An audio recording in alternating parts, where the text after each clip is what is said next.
Evo, pošli Karen.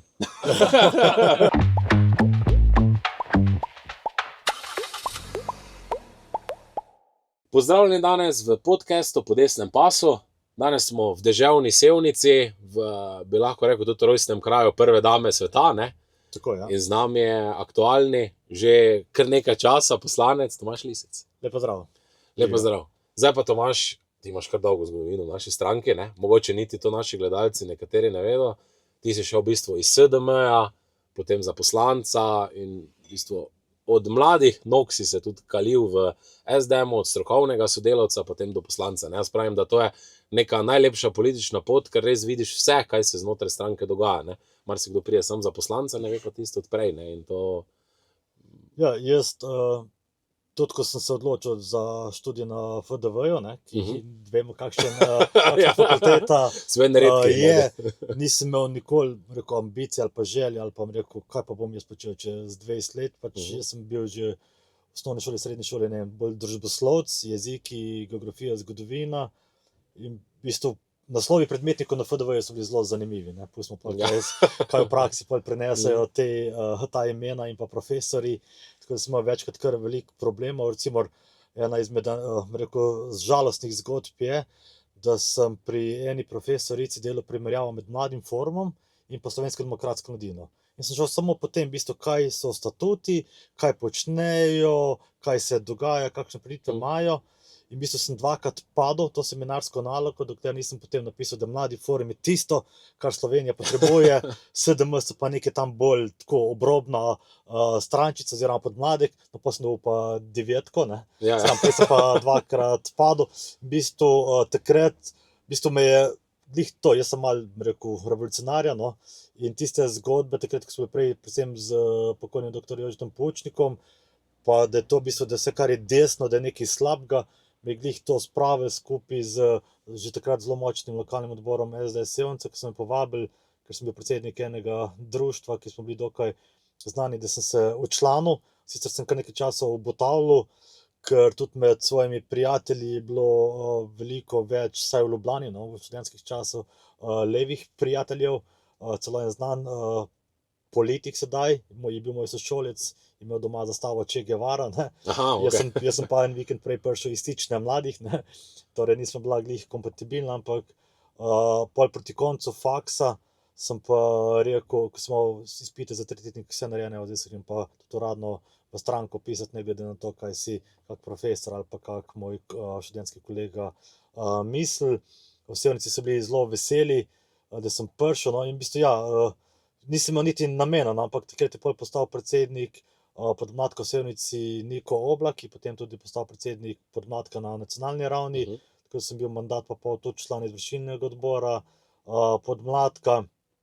Potem se je pač politično tako dogajalo, da sem leta 2009 že postal podpredsednik najprej odbora v Sevnici, potem pa po volitvah tudi predsednik, tako da sem tudi že kar nekaj časa predsednik lokalnega odbora, pa krajevni svetnik sem prej bil, pa občinski svetnik, tako da mislim, edni bi rekel stopnička po stopnička, ampak moram reči, da če bi me kdo vprašal, bi rekel, da sem prehiter začel stopicati, ker še vedno nimam za starega poslanca, ampak po mandatih mogoče že, ampak sramno, imam pa super ekipo tukaj v Sevnici, ki v bistvu je že pred mano bila zelo aktivna, imela poslance vse skozi, tako da v bistvu samo nadaljujem z isto ekipo ali pa še do mlajši se pridruži, da delamo predvsem to, kar se mi zdi najbolj ključno, da na lokalnem področju odpiramo teme pa projekte, ki se tukaj zdijo pomembni. Seveda sam kot poslanec pa imam tudi posamezne vrednote, ki v tem mandatu nažalost niso prišle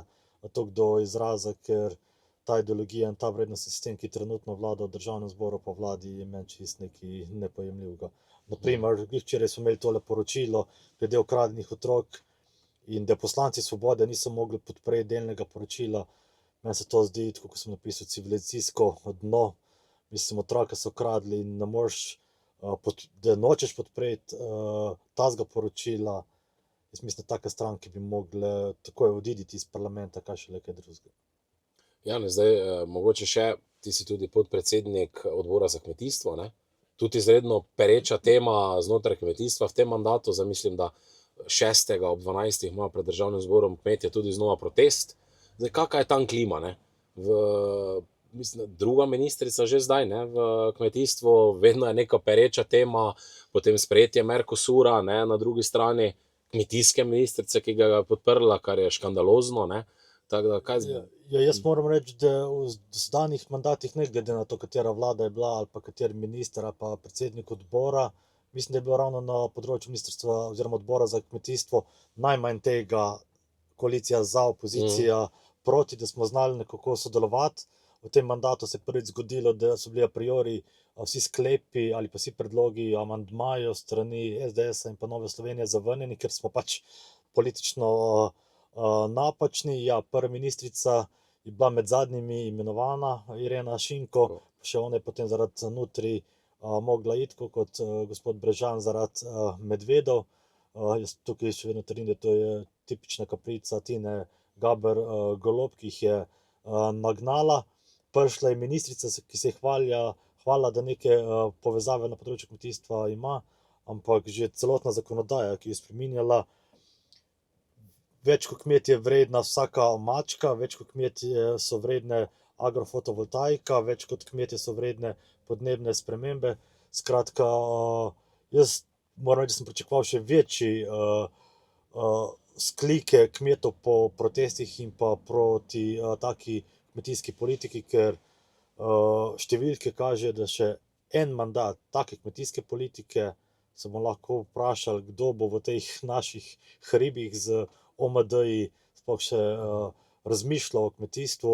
Včeraj sem imel nekaj sestankov glede zakona o vinu, o vinogradništvu in vsi tisti 400, 800, 2000 trsov se sprašujejo starejši gospodje, kdo bo sploh še te vinograde obdeloval v naslednjih letih, če bo tako finančna, davčna in pa tudi kmetijska politika njim proti nastrojena. Ja, zdaj tudi, če smo že začela, ne, tudi davčno. Mercosur pa, to je pa, rekel, tudi ministrica za kmetijstvo podpira ta sporazum. Jaz razumem, da ta sporazum podpira minister Han, ampak da pa ministrica za kmetijstvo dela proti slovenskemu kmetijstvu, to je pa sram. Če francoski, poljski, belgijski kmetje nasprotujejo temu, slovenska ministrica in pa ta vlada pa podpira ta sporazum na škodo slovenskih kmetov, sram. Ta ministrica bo šla v zgodovino kot tista ministrica, ki je naredila največ škode na področju kmetijstva, ampak jaz verjamem, nažalost, da poleti letošnjega leta nobeden več sploh ne ima pojma, kdo je Mateja Čalušić, vsi bomo vedeli, da je naredila ogromno škode. Ja, bolj si bomo zapomnili po tem njenih norih izjavah, pa po oblekah, ki je prišla na sejem Gornjo Radgono. Nažalost, sram, nič dobrega. Jaz ne znam, pa nisem rekel vedno to kriti proti, zato ker pač druga stranka, ampak da bi rekel en ukrep, ki ga je naredila, ja, ona se hvali, kako razpisi laufajo, ne, vidimo, da vsi razpisi ne laufajo, ampak to je kontinuiteta ministrstva, ki, grdo rečeno, je lahko en od najministrov, pa te zadeve morajo teči, ker to uradniki poskrbijo, zato to ni kaprica nekega ministra, ki reče, to je pa moj del, moj doprinos k slovenskemu kmetijstvu. Tako da ona je naredila samo škodo. No. Ja, zdaj si se tudi že dotaknil malo davčne politike, ne, v prejšnjem vprašanju. Zdaj tudi pri dolgotrajni oskrbi, ne, 2% za kmete, 2% za SP-jevce, ne. Mislim, da ta vlada mogoče tudi v tvojem lokalnem okolju, ne, duši v bistvu to neko inovativnost, podjetništvo, ne. Zdaj ogromno slišimo tudi, da se podjetja selijo, ne, preko meje, ne, da optimizirajo svoje poslovanje, ne, zdaj mogoče. Ja, pri nas tukaj v Posavju, moram reči, kar par podjetnikov je, rekel, fizično preselilo podjetje na Hrvaško, ker je bolj ugodna davčna klima, celo v Bosno, ampak to je tako v bistvu, da firma je de facto še vedno tukaj, lastništvo pa se je pa na nekem verjetno poštnem nabiralniku na Hrvaškem. Pa ne gre to samo za neke manjše podjetja, tudi za par podjetij, ki imajo zelo veliko dodano vrednost. Vsak reče, zakaj bi, rekel, jaz bil na slabšem, pa delavec na slabšem, če smo lahko zaradi bruto plače in jaz na boljšem kot delodajalec in moj delavec. Tako da ja, to, kar se tiče pa dolgotrajne oskrbe, Jaz sem čakal, če bi bil še en mandat take vlade, da bomo to dobili črno-belo televizijo nazaj na RTV-ju, ker dejansko se vidi, v bistvu obrtniki, gospodarstveniki in pa kmetje so bili ne bodi ga treba že tam po letu 1945, ne pa vemo, kaj se je z njimi dogajalo, ne. Samo še Kristjane da zraven, pa v bistvu vidimo, kaj ta vlada dela. Skratka, ta vlada je najbolj leva vlada do sedaj in sploh ne zanika te svoje brutalnosti ali v govorih različnih njenih ekstremističnih poslank v državnem zboru ali pa preko posameznih ministrov in nenazadnje tudi predsednik vlade se obnaša kot nekdo, ki je tam leta 1980 umrl. Ja, najbolj ideološka vlada, ne, vsekakor. Ne. Sigurno, sram, jaz sem v parlamentu že kot strokovni sodelavec od leta 2005, pa recimo jaz sem bil takrat, smo imeli partnerstvo za razvoj, sem bil večkrat na teden pri gospodu Potrču, pa vemo, kakšna je njegova ideološka pa vrednostna smer, pa moram reči, da se v tem mandatu večkrat spomnim na tega gospoda tovariša, ki je bil, rekel, in kot oseba, na nekem čist drugem nivoju, kot so te njihovi poslanci in ministri, in nenazadnje tudi z njim se da pogovarjati, celo kaj dogovoriti v tistem partnerstvu za razvoj, in tudi, ko se je kaj dogovorili, so se tega držali. Se vidi, zdaj pa vidimo, da tudi, če ta vlada kaj obljub, se čez 14 dni spomne in, grdo rečen, po domač vedno nategne tiste, ki jim je pred 14 dnem predsednik vlade na nekem skupščini, ne vem koga, ali pa na področju zdravstva neko obljubo, čez 14 dni pa naredi ravno kontra. In tako se ne dela z ljudmi v neki resni demokraciji. Ja, mislim, da to je že moje standardno vprašanje, ne, tudi bolj izkušenih poslancev. 2-5 že ste v državnem zboru, ne. Je to najslabši sklic parlamenta in če se skozi leta slabša, ne, ker zdi se, kot da prihajajo ljudje, ki nimajo nobenih izkušenj z politike, naenkrat postanejo odločevalci, ne. Tudi po številu besed se vidi, ne, eni zelo malo spregovorijo skozi 4 leta, ne. In res se zdi, kot da so, tako recimo pri Gibanju Svoboda, poslanci samo tam, da dvigujejo roke in to je to, ne, samo glasovalni stroj, ne. Ja, jaz sem se večkrat smejal, da po Alenki Bratušek ne more biti slabši, pa je prišla vlada Mira Cerarja, pa kljub temu, da smo bili kar nasprotniki, moram reči, da imam še zdaj stike z nekaterimi njihovimi poslanci, ker se da z njimi vsaj takole pogovarjati, pa smo rekli, evo, slabši pa ne more biti, ne, pa je prišel potem Marjan Šarec, ne, ki je imel v parlamentu poslance z vsem dolžnim spoštovanjem, ki niso bili nobena dodana vrednost, in ko smo rekli, da slabši pa res ne more biti, smo dobili najbolj nesposobno vlado, ampak ne govorim samo o ministrih, ampak predvsem o poslancih, še tistih par, ki po mojem vedo, zakaj se gre v politiki, so radikalni levičarji, totalni destruktorji. Jaz moram reči, da mene in moje poslanske kolege je bilo na začetku mandata strah, da v bistvu bojo ustanovili kak novi Goli otok, nas bojo odpeljali ker so bili tako dejansko fizično nastrojeni, da v bistvu niti, ne samo, da nas niso pozdravljali, stran so se obračali, kot da smo res nekaj najslabšega, kar obstaja, ne samo, rekel, kot na politični ravni, ampak tudi na osebni ravni, in sicer zdajle, mislim, da v pred volitvami bojo zelo začeli, ker bojo zmešani zaradi svojih volilnih okrajev, biti malo bolj blagi, ampak tistih par najbolj glasnih radikalnih zastopnic ali pri Svobodi ali pa pri Levici bodo zdaj šele dobili krila in bodo govorili, kar se recimo včeraj dokazalo pri izjavah predsednice državnega zbora Lene Grgurevič in še parih ostalih, da v bistvu me je strah, da njihov ekstremizem ne pozna meja in takega ekstremizma v parlamentu ne smemo dovoliti v naslednjem mandatu. Ja, ne, zdaj tudi par zgodb je bilo tistih, zdaj tudi sam sem že nekaj izbrskal, ne, da vem, da so nekateri strokovni sodelavci, se pravi iz levih poslanskih skupin, šli recimo na cigareto tudi s katerim našim poslancem in takoj na zagovor, ne, zakaj si z nami bil tam, kaj ste se pogovarjali, ne. Mislim, da takega nekega levo-desno, ne, ki ga medije vedno, ja, pa ne smemo levo-desno, ne, ravno oni to delajo, ne, ravno oni prepirajo ljudi na vseh frontah. Ne, oni, mislim, da celo 2 strokovna sodelavca iz Svobode sta letela, ker sta pač kot nekdo, ki kadi, šla na tam, kjer so kadilci v državnem zboru, v tistem majhnem prostoru, in ker so bili tam tudi ljudje iz desnega političnega pola, ki kadijo, je bilo to že problematično. Pa nisem to problematično, jaz poznam, bom direkt povedal, državne sekretarje pa ministre, recimo iz kvote SD-ja, ki po hodnikih ne upajo govoriti s poslanci SDS-a, ker jih je strah, da bi mogli iti na zagovor svojim njihovim koalicijskim kolegom v Svobodo. Jaz lahko osebno povem, da kar nekaj je, rekel, državnih sekretarjev in ministrov, vsaj v SD-ju, ki so že nekaj mandatov v politiki, in seveda smo imeli včasih tudi pro et kontra, ampak vedno smo imeli nek tak spoštljiv odnos, ki sedaj sram ne upajo na hodnikih državnega zbora komunicirati z nami, ker jih je strah, da bojo poslanci in poslanke, predvsem Svobode, rekli, zakaj se pa vi sploh pogovarjate, ne, z poslanci SDS ali pa Nove Slovenije, pa gre čisto za operativne zadeve na terenu, ampak sram, do te meje so pripeljali v tem mandatu politiko, da v bistvu se pravim, da če bo šlo še bolj v ekstremno v naslednjem mandatu, pa upam, da ne, da bojo celo poslancem desnice ali pa desne sredine prepovedali nastopati, govoriti ali pa še kaj drugega z nami počeli. Jaz mislim, da če bo še ena taka vlada, da bomo vsi fasali kazenske ovadbe na čisto izmišljenih zgodbah, samo zato, da bi prikazali, da v bistvu mi ne da smo del problema, ampak da nas sploh ne sme biti. Zdaj pa še mogoče, da se vrnemo v tvoj okraj, ne? Se pravi volilni okraj Sevnica, to zajema samo občino Sevnica ali? Od leta 2018 je to volilni okraj tudi Sevnica in občina Škocjan. Aha, ja. Zdaj pa, kaj pa so tiste glavne prioritete, ne? Ogromno je decentralizacija, ne? Jaz mislim, da to vsi, ki živimo izven Ljubljane, potrebujemo denar iz Ljubljane. Zdaj, ko sem se pripeljal, tudi cest nimate najbolj fajn urejenih, brez zamere.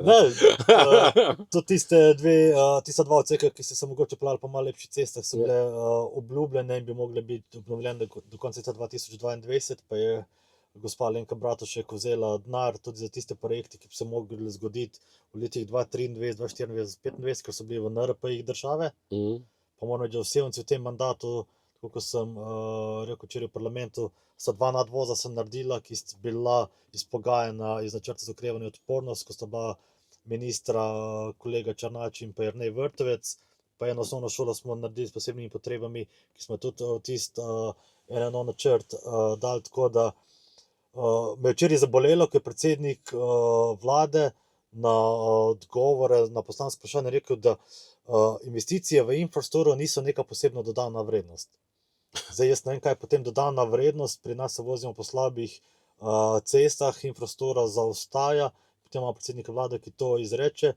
Skratka, ključni problemi, vsaj v teh dveh občinih, so še vedno cestna infrastruktura, pa ravno to, kar ta vlada počne. Skratka, tukaj je ogromno podeželja, vinogradništva, živinoreje, na kar se je ta koalicija spravila, in ogromno je pridnih samostojnih podjetnikov ali samozaposlene osebe, torej samo eden, ali pa poznam prijatelji, ki imajo na primer firme 60, 70, 80 zaposlenimi, ki razmišljajo, kaj delati, če bo se ta gonja proti uspešnim podjetnikom, predvsem samostojnim podjetnikom, nadaljevala v naslednjem mandatu. In jaz vedno rečem, in jaz in en direktor in ta zaposlen pri njemu imamo en glas, ampak skupaj smo že 3 glasovi, pa skupaj lahko naredimo nekaj, da se to spremeni, ker jaz mislim, da po tem mandatu so pa kmetje, pa gospodarstveniki, pa tudi del javnega sektorja videli, kdo želi, da imajo vsi boljše plače, ampak ne to na račun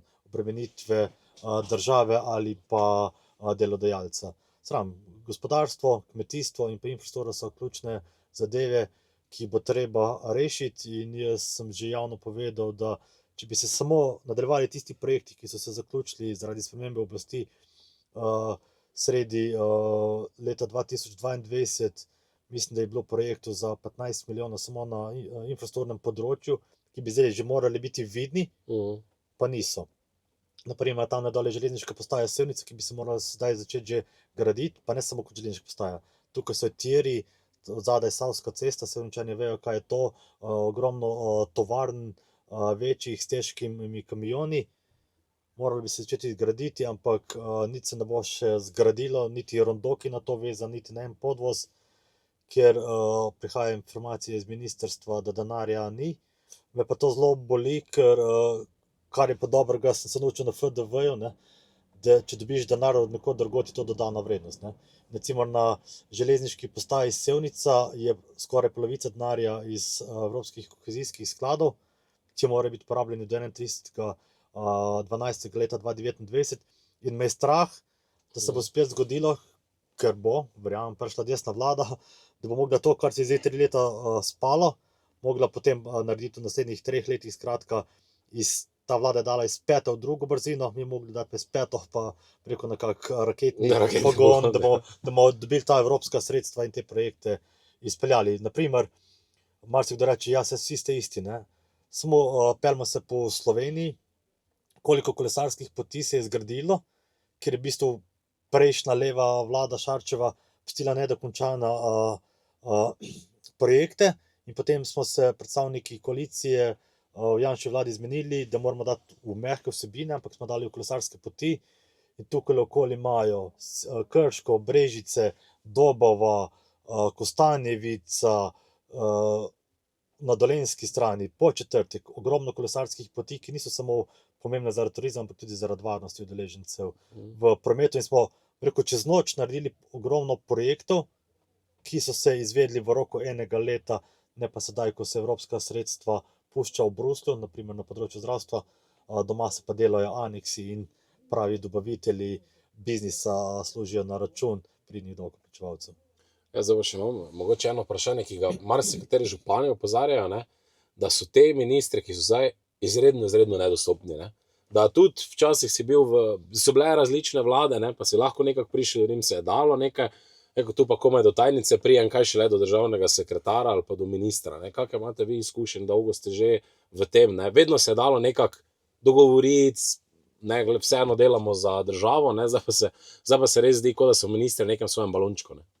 Ja, v bistvu celo zadnjo leto se je celo naredilo, da je ta vlada šla prvič na teren, kjer so predvsem veliko obljubili, prej pa 3 leta spali in ja, tudi do mene pride marsikateri župan, ki reče, to je bil edini trenutek, ko sem sploh videl ministra pa državnega sekretarja, drugače za zadeve, recimo, ki so bile ne samo od leta 2020 napeljane, pa tudi že odprej, ko se je nekaj dogajalo, zdaj stojijo pri kakšnih maksimalno direktoratov ali pa kakšnih sektorjev služb in se nič ne naredi, ker vsi pravijo, ja, oni nad mano morajo odločati, oni pa ne odločajo, ker niti ne pridejo na teren in po mojem niti ne poznajo sistema. Jaz mislim, da imamo v tem mandatu prvič ministre, ki niti nimajo pojma, kaj se na njihovih resorjih dogaja, le se mi zdi skrbijo za to, da oni in par blagoslovljenih lepo živijo, lepo zgurajo ta mandat in čakajo, da bo morda dobijo priložnost še za en mandat,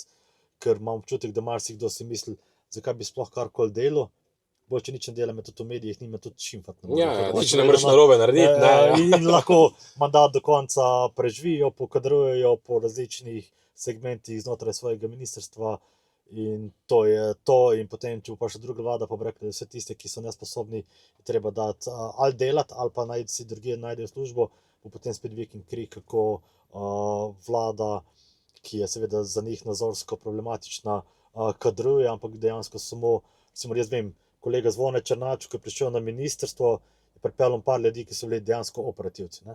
In kaj je naredil gospod Jevšek in pa kolega Koprivc, moj sošolc, ne? Ti ljudje so dali v sobo za razmišljanje. Ljudi, ki so operativno delali ne samo 2 leti na ministrstvu, ampak tudi prej operativno na različnih segmentih, niso bili več dobri, ker pač za njih je bilo bolj pomembna politična oznaka kot pa strokovno delo. Ja. V bistvu so, kako bi rekli, očistili janšistov, ne, tako so in res so dobre ljudi, so.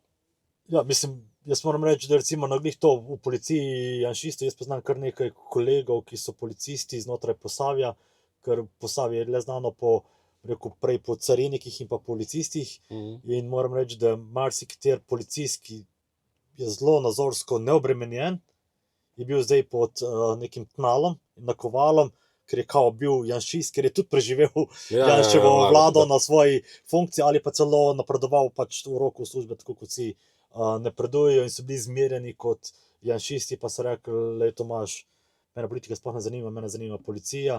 Tako da marsikdo je celo šel iz policije ravno iz tega sam, ker je rekel, da je v bistvu pod bivšim ministrom, gospodom Poklukarjem, se je naredila pa znotraj policije skoraj popolna anarhija. In bo spet problem v naslednjem mandatu, če bo nek resen minister hotel to nazaj dobiti, ne, da bo rekel, da novači janšist, ampak dejansko policija, še en mandat takega vodstva, pa bomo lahko rekli, da nas kot policistov sploh ni na terenu.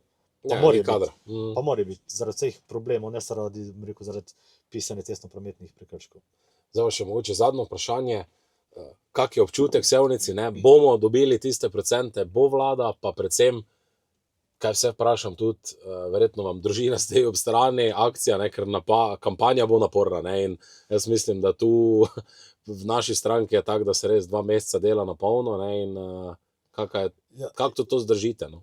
Jaz bom rekel, da tukaj v Sevnici, pa tudi zdaj s prijatelji Škocjana, jaz imam nek tak tempo, da po volitvah se 2 dni, rekel, nazdravlja, proslavlja in pa pospravlja, potem pa se začne naslednja volilna kampanja in ta, rekel, zadnji mesec, 2-3 mesece so samo tista pika na i, ko samo kljukci delaš, to sem naredil, to sem obljubil, pa nisem naredil, pa tudi vem, zakaj nisem naredil.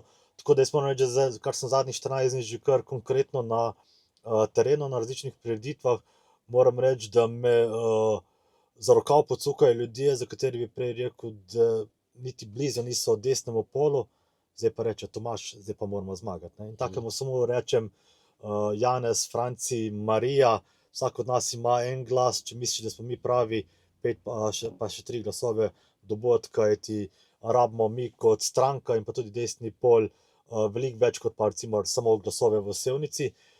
In moram reči, da res v Sevnici prihajajo takšni ljudje do mene, da upam ne samo na mojo izvolitev, ampak tudi na močno zmago, ne samo v Sevnici, ampak tudi v drugih volilnih okrajih in na eno močno desno-sredinsko vlado, ker potrebno veliko dela, da vsa ta neumnost, ki se je v tem mandatu sprejemala ali pa dogajala, ne samo v parlamentu, ampak tudi na drugih segmentih, bo potrebno kar veliko volje, živcev, pa moči in podpore, da bomo to spremenili. Tako da jaz imam srečo, no, da ne kandidiram prvič in rekel, moja družina, ožja in širša, ve, da bom malo manj očka zdaj v teh naslednjih tednih, imam pa ekipo, ki včasih je dovolj samo SMS, pa grejo na teren in mi z veseljem pomagajo, tako da moram reči, da ko je enkrat en rekel, ja, ti nikjer druge ne bi bil izvoljen, samo v Sevnici, kaj ne jaz delam v drugih občinah, če sem tukaj doma, jaz upam, da bom tukaj jim rekel, celo življenje preživel in s takimi prijatelji, ne samo znotraj političnega pola, uživam, če se karkoli na bolj spremeni v Sevnici, pa tudi v Škocjanu. Jaz mislim, da s tem vrhunskim zaključkom, ne, predvsem sporočilo, zmagajmo skupaj, ne, ker vsak glas šteje in vsak glas bomo rabili na volitvah. Ja, jaz mislim, da tisti, ki reče, ja, imaš mojo podporo, mu je treba reči, ja, pa še 2 pripelji na volišče, da bo ta zmaga veliko bolj močna, kot kaže trenutno javnomnenjske raziskave. Tomaž, želim ti srečno, ne, pa da se vidimo v parlamentu. Lahko se vidimo.